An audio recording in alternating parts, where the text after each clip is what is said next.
Hello दोस्तों, मैं हूं राजेश कुमार और मैं आपका इस यूट्यूब चैनल पे स्वागत करता हूं। दोस्तों, यदि आपने अभी तक इस चैनल को सब्सक्राइब नहीं किया है तो अभी जाके यहां पर तुरंत सब्सक्राइब करें और जो बेल आइकन है उसे ऑल ज़रूर सेलेक्ट करें ताकि मैं जब भी वीडियोज़ अपलोड करूं तब आपको तुरंत नोटिफिकेशन मिले और आप उन वीडियोज़ का अच्छा खासा बेनिफिट उठा सकें। तो दोस्तों, आज जो हम लोग पढ़ने वाले हैं आगे, चलिए देखते हैं उसको। जी हाँ दोस्तों, तो मैं हूँ राजेश कुमार और आज मैं लेकर आया हूँ क्लास 8 का इंग्लिश का बुक, जिस बुक का नाम है डैफोडिल।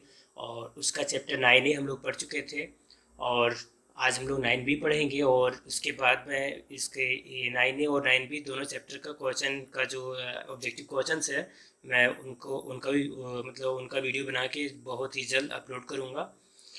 तो दोस्तों, आज सबसे पहले मैं बता दूं एक बात कि आज मेरा यूट्यूब चैनल जो है ये 1000 सब्सक्राइबर मतलब कि पहुंच चुका है। तो दोस्तों, मैं चाहता हूं कि आप इस चैनल के साथ तब तक जुड़े रहें जब तक आपको पूरा तरह से बेनिफिट आपको ना मिले। ठीक है।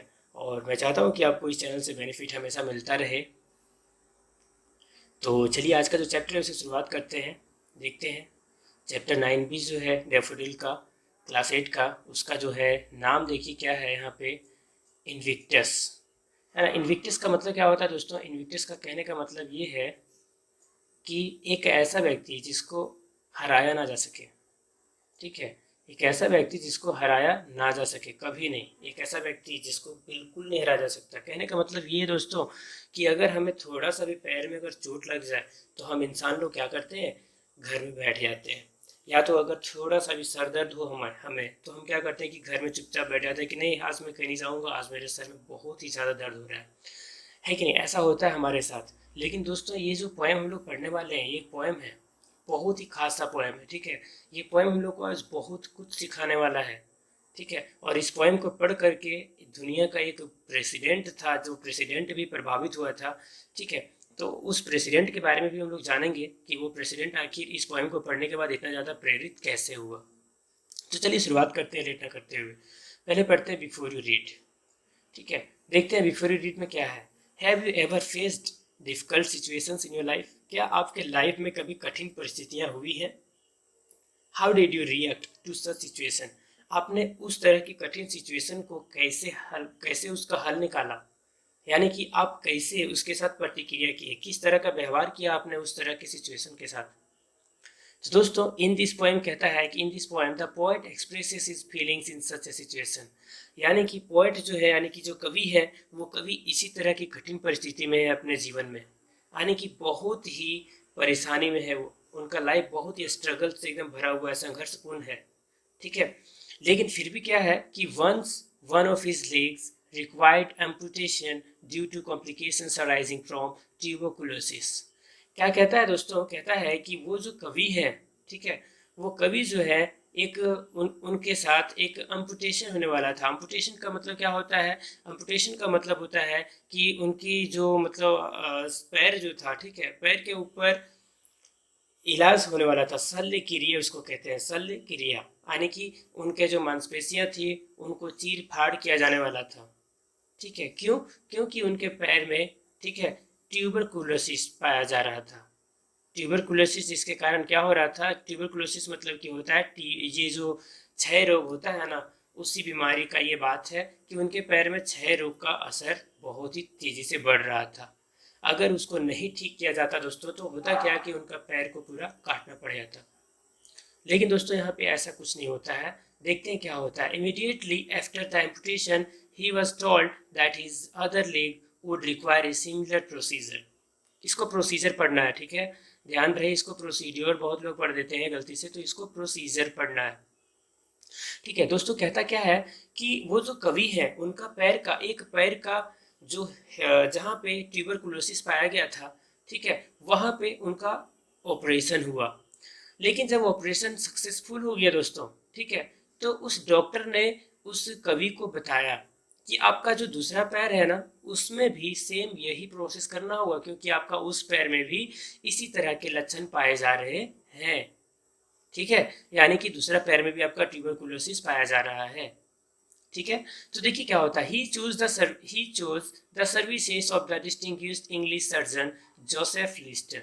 यानी कि ये जो कवि है, वो कवि जो है वो जीना चाहते हैं और वो चाहते हैं कि मैं अपनी ज़िंदगी से मतलब अपनी ज़िंदगी को ना खो दूँ। इसलिए उन्होंने एक ऐसा डॉक्टर को चुना जिसका नाम है जोसेफ लिस्टर, जो कि एक सर्जन है। ठीक है, सर्जन मतलब कि जो चीर फाड़ करके इलाज करते हैं, शल्य क्रिया का एकदम महान व्यक्ति होते हैं।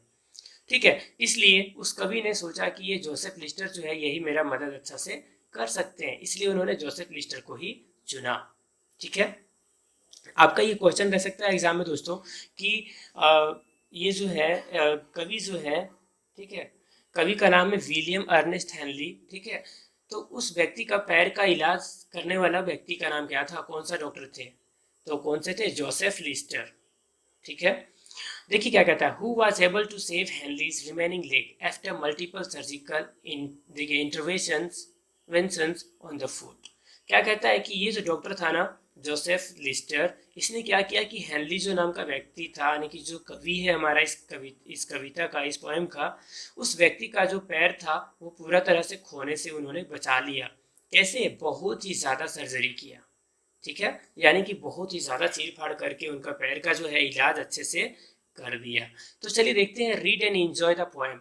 ठीक है, तो चलिए इस पोएम को पढ़ते हैं और समझते हैं दोस्तों। लेकिन इसके पहले मैं एक बात बताना चाहता हूँ आपको कि ये कवि जो है, देखिए इनका दोनों पैर का हालत बहुत ही गंभीर है, बहुत ही खराब स्थिति में है, लेकिन फिर भी दोस्तों इन्होंने देखिए मतलब कि इन्होंने देखिए पूरी दुनिया में अपना पहचान बनाया बनाया है ना।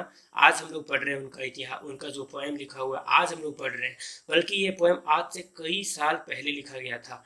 1800 ईस्वी में, मतलब कि 1800 और 1900 ईस्वी के बीच में लिखा गया था ये। ठीक है, 1888 ईस्वी में लिखा गया था दोस्तों। ठीक है, ये ध्यान देने वाला बात है कि 1888 ईस्वी में इसको लिखा गया था। हम लोग पढ़ेंगे लास्ट में इसका। ठीक है, तो देखिए दोस्तों, कहता ये है कि हम लोग इस पोएम को पढ़ते हैं पहले, उसके बाद समझते हैं, उसके बाद हम लोग आगे बढ़ते हैं। ठीक है, चलिए देखते हैं। Out of the night that covers मी। क्या कहता है, कवि कहता है कि ये जो काली रातें हैं जो मुझे घेर के रखी हुई है, ठीक है, black as the pit from the pole to pole, यानी कि कहता है कि ये जो इतनी गहरी रातें हैं जो मेरी लाइफ, जो मेरा पूरा लाइफ को क्या किया है, अंधेरे में ले गया है। ऐसा लग रहा है जैसे कि पृथ्वी का एक पॉल से एक पॉल, ये देखिए पॉल का मतलब क्या होता है, एक पॉल, यानी कि पृथ्वी का एक साइड से लेके दूसरा साइड तक, जिसको ईस्ट या वेस्ट कहते हैं ना, तो पूरा ईस्ट से लेके पूरा वेस्ट तक के बीच में पीट बन चुका है। पीट मतलब कि एकदम गहरा खाई सा बन चुका है। ठीक है दोस्तों, I think whatever gods may be for my unconquerable soul. फिर भी कभी कहते हैं कि मेरे पूरा जो जीवन है वो एकदम पूरा काले अंधेरे में भरा हुआ है, लेकिन फिर भी मैं भगवान के लिए बहुत ही बड़ा शुक्रगुजार हूँ। देखिए ये गॉड के लिए है ना, कभी कहते हैं कि मैं भगवान भगवान के लिए बहुत ही शुक्रगुजार हूँ। क्यों, क्योंकि उन्होंने मुझे एक आत्मा दिया है। सॉल, सॉल का मतलब होता है आत्मा। ठीक है, और वो आत्मा मेरा कैसा है, अनकनक्वेरेबल, यानी कि जिसको हराया ना जा सके। ठीक है दोस्तों, यानी कि इस कवि के पास, ठीक है, कवि कहते हैं कि ये जो अंधेरी रात जो मेरी लाइफ में है, पूरे एकदम अंधेरा छाया हुआ मेरा जीवन में, ना ही मैं चल सकता हूँ, ना ही मैं कहीं घूमने जा सकता हूँ, लेकिन फिर भी मैं हारा नहीं हूँ। मैं भगवान को इसके लिए बहुत बहुत शुक्रिया कहना चाहता हूँ कि मैं बिल्कुल भी नहीं हारा। ठीक है, चाहे भगवान मेरे जीवन में कितनों भी कठिन परिस्थिति क्यों न डाल दे, मैं हारा नहीं हूं अभी तक।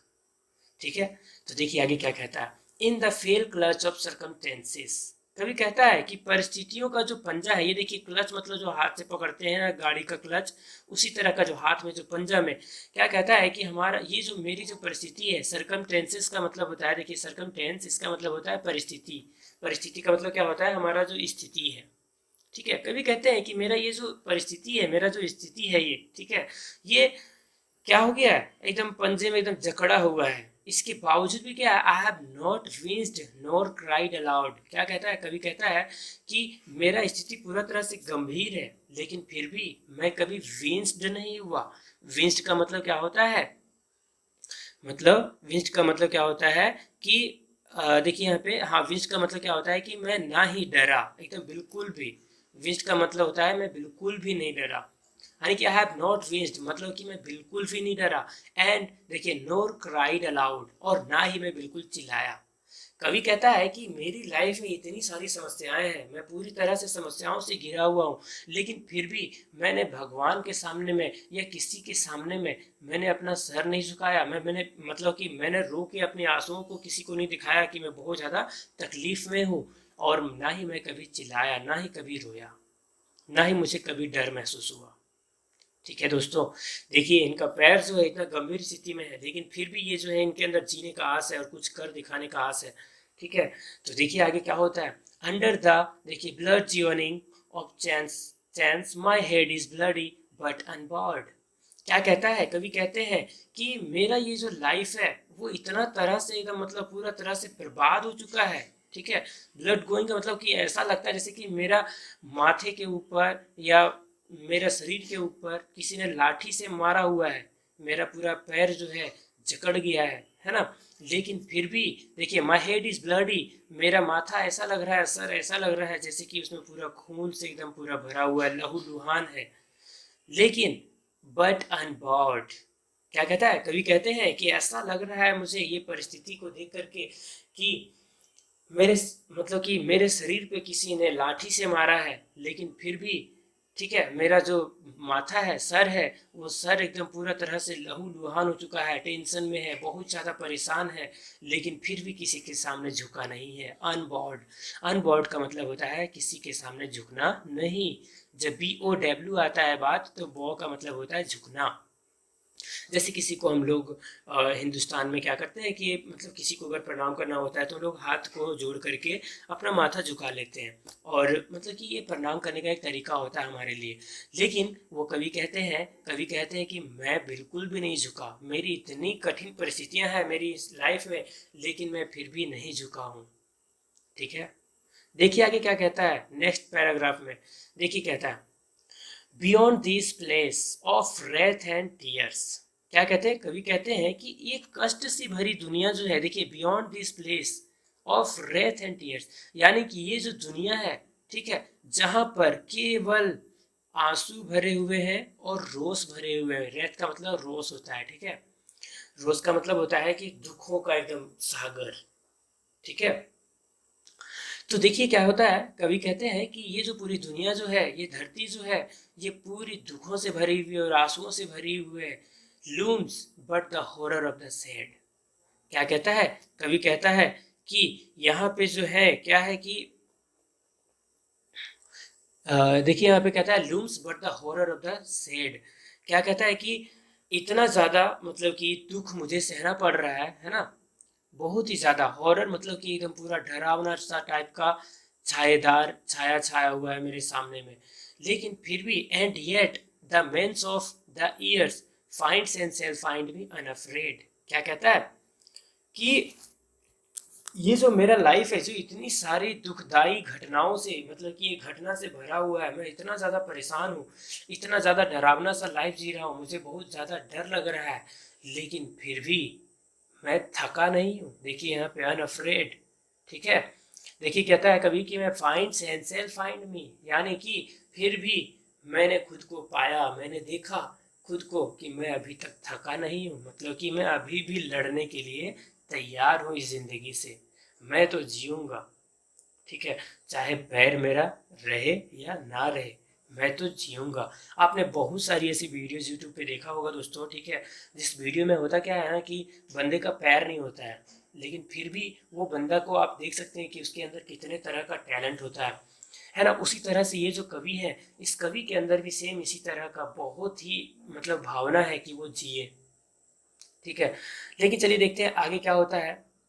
It matters not how strait the gate. कभी कहते हैं कि यह बात आपके जीवन में बिल्कुल महत्व नहीं रखता है, ठीक है, कि आपके सामने में कितना परिस्थिति है, कितना खराब सा स्थिति है आपका लाइफ का। How charge with punishments the scroll. कभी कहते हैं कि लाइफ को कितना मतलब कि बुरे तरीके से आपको हराया जाने का कोशिश किया जा रहा है, कितने बुरे तरीके से आपको सजा दिया जा रहा है, लेकिन फिर भी मैं हारा नहीं हूँ। ठीक है, आई am the master of my fat. क्या कहते हैं, कवि कहते हैं कि मैं अपनी आत्मा का स्वयं मालिक हूँ। ठीक है, फैट, फैट का मतलब लक होता है, जिसको हम लोग कहते हैं लक, मतलब जिसको हम लोग कहते हैं अपना फ्यूचर के बारे में बातें करते हैं ना कि मतलब फैट मतलब जिसको ये भी कह सकते हैं कि एक ऐसा व्यक्ति जो व्यक्ति का किस्मत है ना, तो कवि कहते हैं कि I am the master of my fate, यानी कि मैं अपनी किस्मत का खुद मालिक हूँ। I am the captain of my soul, और मैं अपनी आत्मा का खुद, यानी कि देखिए कैप्टन ऑफ माई सॉल, यानी कि मैं अपनी ये जो मेरा आत्मा है इसका कैप्टन मैं खुद हूँ। ठीक है। तो दोस्तों कहने का मतलब ये है कि ये कवि जो है इतने बुरे तरीके का मतलब कि लाइफ इनका चल रहा है, इतनी सारी समस्याएं इनके लाइफ में, फिर भी ये व्यक्ति जो है बिल्कुल नहीं हारे। लेकिन दोस्तों अगर हम अपना अगर खुद से कंपेयर करें तो हमारे साथ होता क्या है ना कि हम लोग तुरंत हार जाते हैं। कैसे हार जाते हैं? हमारे साथ होता क्या है अक्सर कि हम जब भी थोड़ा सा हमें अगर तकलीफ होता है तो हम लोग उस काम को छोड़ के कुछ और करने में बिजी हो जाते हैं। आज के इंसानों को अगर देखा जाए तो अगर थोड़ा सा भी तकलीफ पहुंचता है तो वो फट से जाके शराब उठा लेते हैं, ज़िंदगी से हार जाते हैं। बहुत लोग ऐसे हैं जो थोड़ा सा अगर तकलीफ हुआ तो वो जाके फांसी लगा लेते हैं, जहर खा लेते हैं, है ना। तो ऐसे ऐसे लोग हमें देखने को मिलते हैं। लेकिन दोस्तों इस कवि ने देखिए इस दुनिया के लोगों का स्थिति को मतलब कि सोच को कैसे बदला है इस पोएम के जरिए, कि मेरा हालत जो है, मेरा हालात जो है इतना बुरा है लेकिन फिर भी मैं हारा नहीं हूँ। मैं अपनी किस्मत का खुद मालिक हूँ। ठीक है, ये भगवान नहीं है। दोस्तों इस पोएम को पढ़ने के बाद कोई एक व्यक्ति था जिस व्यक्ति को बहुत ही ज़्यादा मतलब कि प्रेरणा मिला था। तो चलिए देखते हैं वो कौन व्यक्ति था। देखिए विलियम अर्नेस्ट हेनले, 1849 से 1903। क्या कहता है कि विलियम अर्नेस्ट हेनले जो था व्यक्ति, उनका जन्म 1849 में हुआ था और 1903 ईस्वी में उनका डेथ हो गया था। ठीक है। क्वेश्चन रह सकता है कि विलियम अर्नेस्ट हेनले का जन्म कब हुआ था, तो आप क्या जवाब देंगे कि 1849 में, 1849। ठीक है दोस्तों, याद रहेगा। और अगर ये पूछ दे कि विलियम अर्नेस्ट हेनले इनका मृत्यु कब हुआ था, तो 1903 ईस्वी को हुआ था। याद रहेगा, मैं उम्मीद करता हूँ। ठीक है। देखिए क्या कहता है कि ये जो व्यक्ति थे विलियम अर्नेस्ट, ठीक है, वो एक इंग्लिश पोएट थे। यहाँ पे देखिए ध्यान से, इंग्लिश पोएट थे वो। ठीक है। Henley's literary reputation rests almost entirely upon this single poem। क्या कहता है दोस्तों कि ये हेनली जो व्यक्ति है, इस व्यक्ति का पूरा जो साहित्यिक हिस्सा था, इज्जत था, वो केवल एक ही यही पोएम के ऊपर ही बसा हुआ है। यानी कि इन्होंने बस एक यही पोएम लिखा। ठीक है। इसके बाद उन्होंने कोई भी पोएम नहीं लिखा। It was written in 1875 and published in 1888। क्या कहता है कि ये जो पोएम था दोस्तों ये 1875 में लिखा गया था और इसको पब्लिश किया गया था 1888 में। ठीक है। यानी कि देखिए इसको लिखा गया था 1875 ईस्वी में, किसके द्वारा? विलियम अर्नेस्ट हेनले के द्वारा। 1875 में लिखा गया था और पब्लिश यानी कि प्रकाशित किया गया था 1888 में। प्रकाशित मतलब क्या हुआ कि लोगों के बीच में वो पोएम आना, पोएम का आना, है ना। तो वो पोएम 1888 में हर किसी के बीच में आ गया। और क्या कहता है? बुक ऑफ वर्सेस, यानी कि बहुत सारा ऐसा किताब था पोएम का, लेकिन ये जो बुक था वो बहुत ही अच्छे तरीके से पूरी दुनिया में छा गया। बहुत लोगों ने इस पोएम को पढ़ा और बहुत लोग पढ़ने के बाद क्या हुआ कि उनका जीवन ही बदल गया। ठीक है। देखिए क्या होता है। This poem was recited by the late president of South Africa. क्या कहता है कि ये जो पोएम था, ठीक है, वो अफ्रीका का, देखिए साउथ अफ्रीका जो जगह है उस जगह का जो प्रेसिडेंट थे यानी कि राष्ट्रपति, उसके द्वारा क्या हुआ था कि इस पोएम को लोगों को सुनाया गया था उनके द्वारा। रिसाइट मतलब होता है सुनाना। ठीक है। तो इस पोएम को सुनाया गया था और वो व्यक्ति कौन था? Nelson Mandela. आपने इनके बारे में अवश्य पढ़ा होगा। ये व्यक्ति एक बहुत ही खास व्यक्ति थे जिन्होंने काले लोगों के लिए लड़ाई किया था अमेरिका में, है ना। तो आगे देखिए क्या होता है कि ये जो व्यक्ति थे नेल्सन मंडेला, वो 27 साल तक जेल में थे। कितने साल तक? 27 साल तक इम्प्रिजन्ड हो गए थे, मतलब कि जेल हो गया था उनको। लेकिन फिर भी देखिए दोस्तों उनका खासियत क्या है कि वो 27 साल तक जेल में रहे, इसके बावजूद भी वो जीवित रहे। सोचने वाली बात है कि आखिर कैसे हुआ ये। तो ये इसलिए हो पाया दोस्तों क्योंकि इनको ये पोएम मिला था पढ़ने को। इन्होंने जब इस पोएम को पढ़ा तब उनको उनको बहुत कुछ समझ में आया कि लाइफ में बहुत ही तकलीफ देती है। इसका मतलब ये नहीं कि हम हार जाए और अपने कदम मतलब कि अपना जो काम है उससे पीछे हट जाए। ठीक है। This poem gave him courage and a strength to endure those miserable years inside a matchbox like cell. क्या कहता है दोस्तों? कहता है कि जिस तरह से एक माचिस का जो डब्बा होता है और उसमें जिस तरह से तिल्लियां भरी रहती हैं, ठीक है, उसी तरह का जीवन नेल्सन मंडेला का था 27 सालों तक। ठीक है, और ये 27 साल तक क्या हुआ कि उन्होंने इसी पोएम को पढ़ने के बाद ही इनके अंदर इतना ज़्यादा हौसला आ गया था। करेज, करेज का मतलब होता है हौसला। इतना ज़्यादा हौसला आ गया था और इतना ज़्यादा स्ट्रेंथ आ गया था, यानी कि मजबूती, कि वो अपने जीवन को जेल में जी पाए। कितने सालों तक? 27 सालों तक। आपसे अगर ये सवाल किया जाए कि नेल्सन मंडेला को कितने सालों तक जेल में रखा गया था, तो आपका जवाब क्या होना चाहिए? 27 ईयर्स। ठीक है, तो दोस्तों इस तरह से हमारा ये जो पोएम है वो ख़त्म होता है, और मैं चाहता हूँ कि आप इस वीडियो को अपने दोस्तों के साथ शेयर करें और अच्छा खासा फ़ायदा उठाएं, और अपने दोस्तों को भी फ़ायदा उठाने दें दोस्तों। तो आज का वीडियो बस इतना ही। Keep sharing, keep watching.